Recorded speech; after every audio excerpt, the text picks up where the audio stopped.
السلام علیکم ناظرین، E7 اسلامک میں آپ کا استقبال ہے۔ میں افسر علی نعیمی ندوی۔ آج میں آپ کے سامنے موجودہ حالات میں دعوت دین کی اہمیت اور اس کی ذمہ داریاں کے عنوان سے چند باتیں عرض کروں گا، کیونکہ دعوت دین اور مذہب اسلام کا بہت گہرا تعلق ہے۔ اگر دعوت دین نہ ہوتا تو آج ہم تک اسلام نہ پہنچتا۔ اسلام ایک آفاقی مذہب ہے جو پوری دنیا کے لیے ہے، پوری دنیا کی رہتی انسانیت کے لیے ہے، اور رہتی دنیا تک جب باقی ہے اس وقت تک یہ اسلام باقی رہے گا۔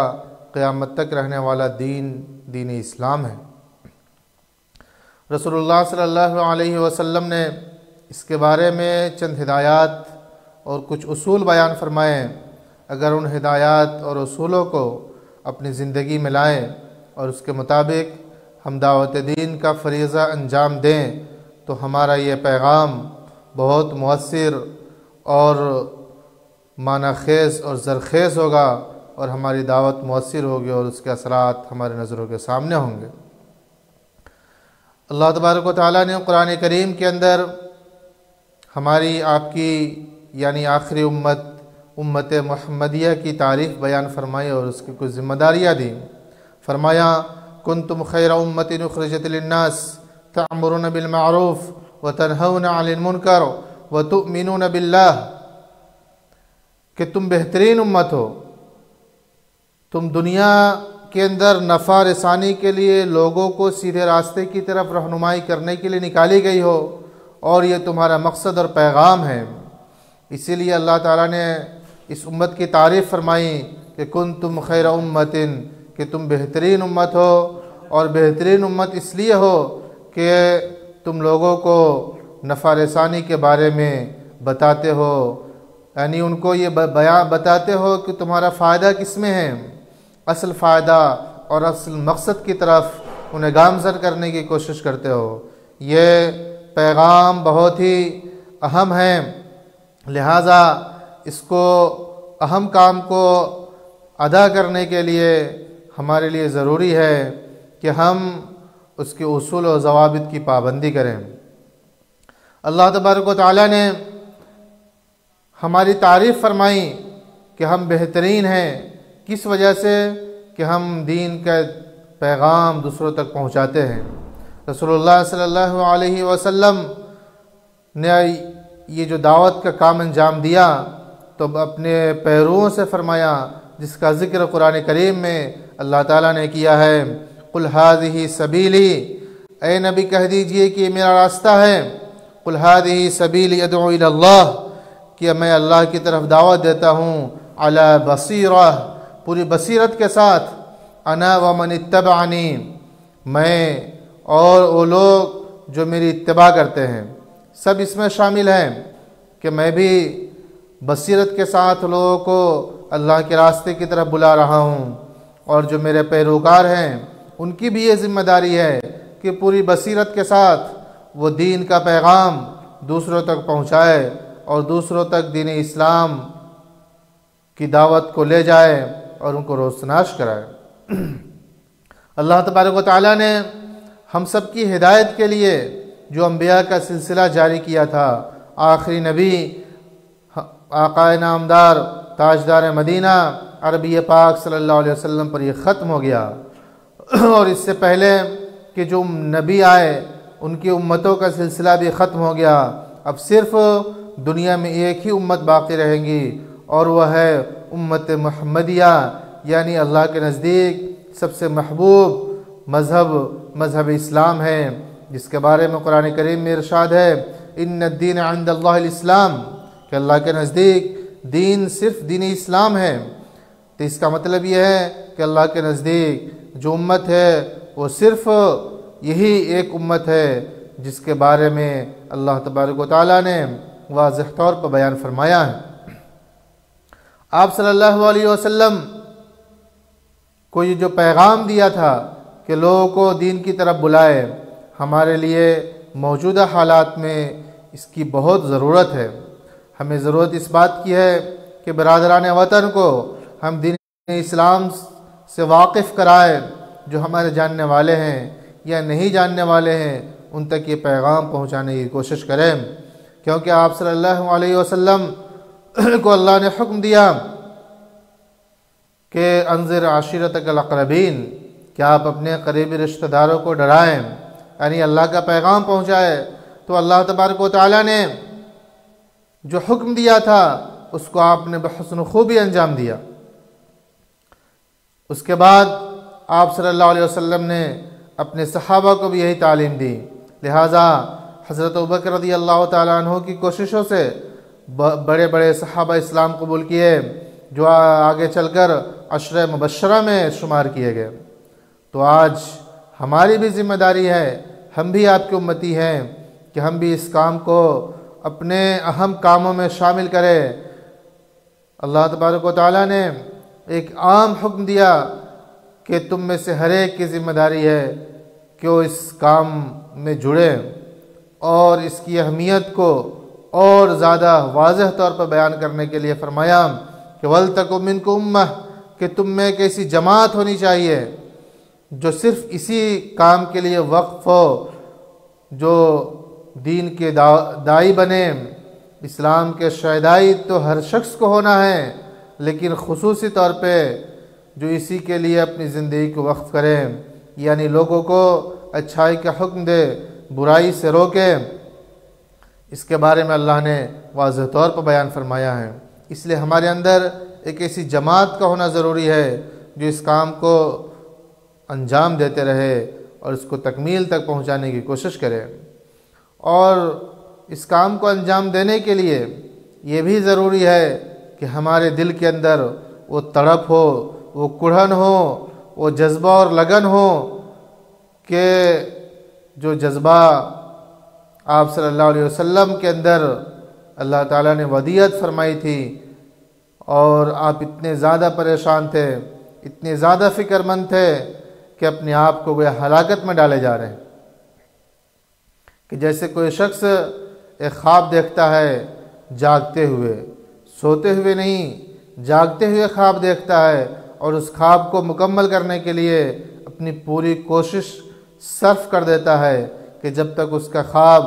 اس کے نظروں کے سامنے شرمندہ تعبیر نہ ہو جائے، یعنی اس کے ثمرات سامنے نظر نہ آ جائے، اس وقت تک اس کوشش میں لگا رہتا ہے۔ تو ہمیں اس کے لیے بہت جد و جہد کرنے کی ضرورت ہے کہ اللہ کا دین پوری دنیا میں پھیلے، غالب ہو جائے، اور اس کے لیے ہمیں کوشش کرتے رہنا ہے۔ اس کے ثمرات ہماری نگاہوں کے سامنے جلد یا دیر سے نظر آئیں گے، مایوس نہیں ہونا ہے۔ آپ صلی اللہ علیہ وسلم سے پہلے جو دیگر انبیاء آئے، انہوں نے بڑی کوششیں کی، اور اتنی کوشش کی کہ سینکڑوں سال تک دعوت دیتے رہے، لیکن چند ہی لوگ ایمان لائے، لیکن پھر بھی اپنی دعوت سے پھرے نہیں۔ خاص طور سے نوح علیہ السلام کے بارے میں اللہ تعالیٰ نے فرمایا کہ انہوں نے 950 سال تک لوگوں کو دین کی دعوت دی۔ خود فرماتے ہیں قال نوح ربی، کہ نوح علیہ السلام نے رب سے فرمایا کہ میرے پروردگار،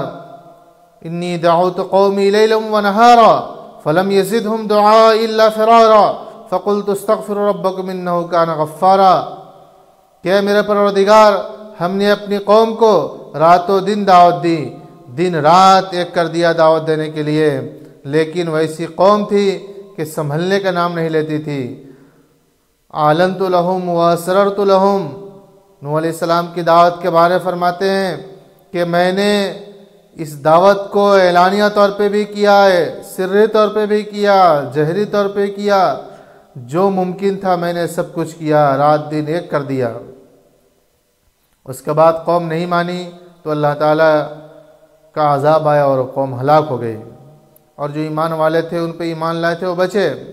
لیکن رسول اللہ صلی اللہ علیہ وسلم کے دل میں جو دعوت کی لگن تھی، جو فکر تھی، کڑھن تھی، اس کو بیان کرتے ہوئے اللہ تبارک و تعالیٰ نے فرمایا فَلَعَلَّكَ بَاخِعٌ نَفْسَكَ عَلَىٰ آثَارِهِمْ إِن لَّمْ يُؤْمِنُوا بِهَٰذَا الْحَدِيثِ أَسَفًا، کہ آپ اپنے آپ کو ہلاک کر دیں گے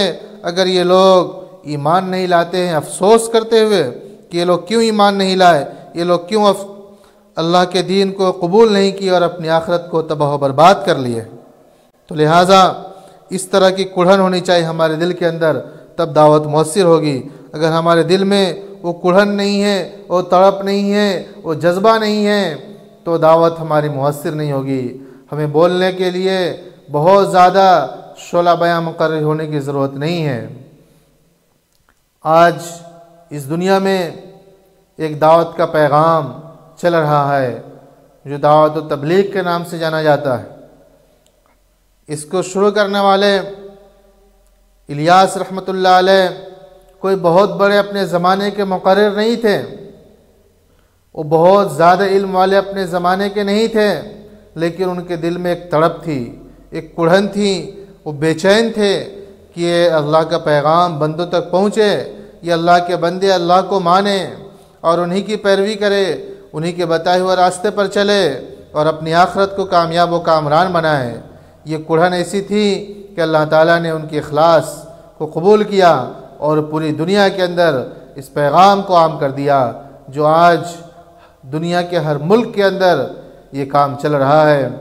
اور اس کی وجہ سے بہت سارے لوگ اپنے سابقہ زندگی میں جو برائیاں کرتے تھے اس سے توبہ کر لیے اور سیدھے راستے پر آئے اور اللہ کے ولی بنے۔ یہ کیوں؟ اس لیے قل ھذہ سبیلی، آپ کہہ دیجئے کہ میرا راستہ ہے۔ یہ اللہ کا پیغام جو نبی نے کیا تھا، اس کڑھن اور تڑپ کے ساتھ اگر ہم کریں گے تو انشاءاللہ ضرور ہماری دعوت مؤثر ہوگی اور اس کے ثمرات نظر آئیں گے۔ اگر اس کے ثمرات نظر نہیں بھی آئے تو بھی ہمیں اس کام کو کرتے رہنا ہے، کیونکہ انبیاء نے اس کام کو انجام دیا اور کرتے رہے، چاہے لوگ ان پر ایمان لائے یا نہ لائے۔ ایک کے پاس کئی کی مرتبہ جاتے، سمجھاتے، اللہ کے پیغام کو بتاتے پیار اور محبت کے ساتھ۔ اللہ تبارک و تعالیٰ نے موسیٰ علیہ السلام اور فرعون کو قرآن کریم کے اندر بار بار اس کا ذکر کیا۔ ان کے موسیٰ علیہ السلام کی دعوت کے بارے میں فرمایا، ایک داعی کے لیے یہ بات ضروری ہے اور اہم ہے کہ وہ موقع اور محل کا لحاظ رکھے۔ موقع محل یعنی موعظہ حسنہ، وجادلہم باللتی احسن، یعنی ہمیں اس کے بارے میں بہت غور و فکر کرنا ہے کہ ہمیں کس وقت کس سے کیا بات کرنی ہے، کس وقت کس چیز کی ہمیں کتنی ضرورت ہے، یعنی ہم دین کے کون سے پیغام کو ان کے سامنے بیان کریں اور کون سے نہ کریں۔ سب سے پہلے تو ہم اپنے بات کی شروعات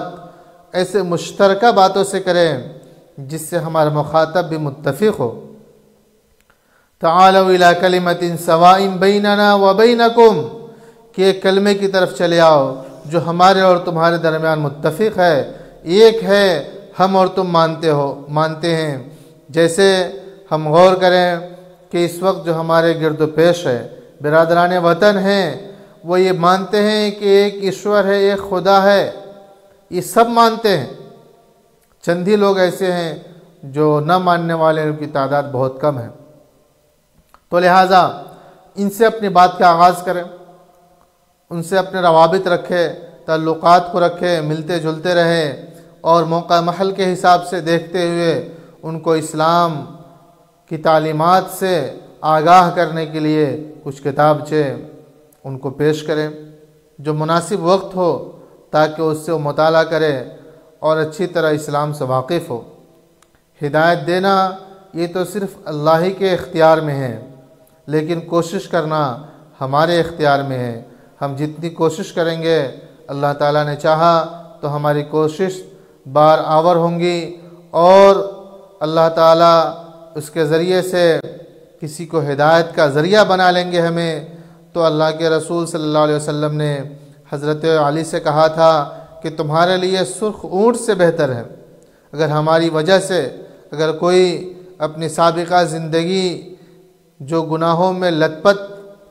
اور اس میں ڈوبا ہوا تھا، اس سے توبہ کر لیتا ہے اور راہ راست پر آ جاتا ہے، تو ہمارے لیے یہ بہت ہی اہم اور آخرت کے اندر نجات کا ذریعہ بھی بن سکتا ہے، کیونکہ اللہ تبارک و تعالیٰ نے ہمیں ہمارے ذمے یہ کام کو فرض کے طور پہ انجام دینے کے لیے کہا گیا ہے، کیونکہ یہ امت آخری امت ہے، قیامت تک رہنے والی امت ہے، قیامت تک اب کوئی نبی آنے والا نہیں ہے۔ یہ پیغام کو عام کرنا اس امت کی ذمہ داری ہے، یہ ہمارا فرض ہے کہ ہم پیغام، اسلام کے پیغام کو دور دور تک پہنچائے اور بتائے کہ رسول اللہ صلی اللہ علیہ وسلم نے جو پیغام دنیا والوں کو دیا وہ ابدی پیغام ہے، وہ ہمیشہ رہنے والا اور قیامت تک باقی رہنے والا ہے، اور لوگ سیدھے راستے پر چل سکتے ہیں تو صرف اور صرف اسی کی ہدایت اور اسی سے روشنی حاصل کر کے اپنی منزل کو طے کر سکتے ہیں۔ تو لہٰذا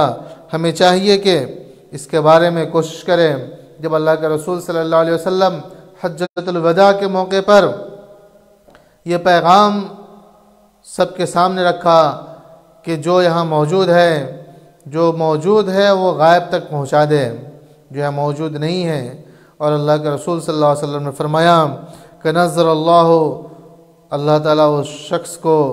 سرسبز و شاداب رکھے، خوشحال رکھے کہ جس نے میری بات کو سنا، سمع منا شیئا فبلغہ کما سمع، کہ جس طرح اس نے سنا اسی طرح اس پیغام کو دوسروں تک پہنچا دیا۔ کیوں؟ فرب مبلغ او عام سامع، کہ بسا اوقات ایسا ہوتا ہے مبلغ جس کو بات پہنچائی جا رہی ہے، جو پہنچا رہا ہے، وہ سننے والے اس سے زیادہ سمجھنے والے ہوتے ہیں، جو سامع سن رہا ہے وہ ہم سے زیادہ سمجھ سکتا ہو۔ اس لیے ہمیں چاہیے کہ اسلام کے پیغام کو ہمیں جو معلومات ہے، جتنی ہے، جس حالت میں ہے، اس کو پہنچا دیں۔ اللہ کے رسول اللہ صلی اللہ علیہ وسلم نے فرمایا کہ اگر کسی کے پاس ایک کلمہ ہی ہے، ایک دین کی بات اس کو معلوم ہے، تو اسے چاہیے کہ اس بات کو اپنے تک محدود نہ رکھے بلکہ دوسروں تک پہنچائے۔ اسی میں ہماری اور آپ کی بھلائی ہے، کیونکہ اگر کوئی بھلائی کا کام کرتا ہے اور اس کے ذریعے سے کوئی دوسرا کام کرتا ہے تو کرنے والے کے برابر اس کو بھی ثواب دیا جاتا ہے۔ تو اس ثواب میں ہم مر بھی گئے تو ہمارے نامہ اعمال میں ثواب کا سلسلہ جاری رہے گا۔ ہماری وجہ سے کوئی نیک عمل کیا، پھر اس نے کسی اور کو بتایا، اور ہمارے اعمال میں نیکیاں بڑھتی رہیں گی۔ تو لہٰذا یہ زندگی فنا ہونے والی ہے، ختم ہونے والی ہے۔ اصل زندگی آخرت کی زندگی ہے، اس کی فکر کرے، کوشش کرے۔ اللہ تبارک و تعالی ہم سب کو بصیرت کے ساتھ اس پیغام کو لے کر عام کرنے کی توفیق عطا فرمائے، اور اپنی زندگی کا ایک لازمہ بنا لے کہ ضرور بالضرور ہم اس پیغام کو عام کریں گے، کوشش کریں گے۔ اللہ نے جتنی مقدور ہمیں دی ہے، جتنی طاقت ہے، پوری کوشش کریں گے کہ اللہ کا دین یہ عام ہو جائے، سب تک پہنچ جائے۔ خاص طور سے ہم جس وطن میں رہتے ہیں، یہاں کی جو برادران وطن ہیں، جو ایک اللہ کو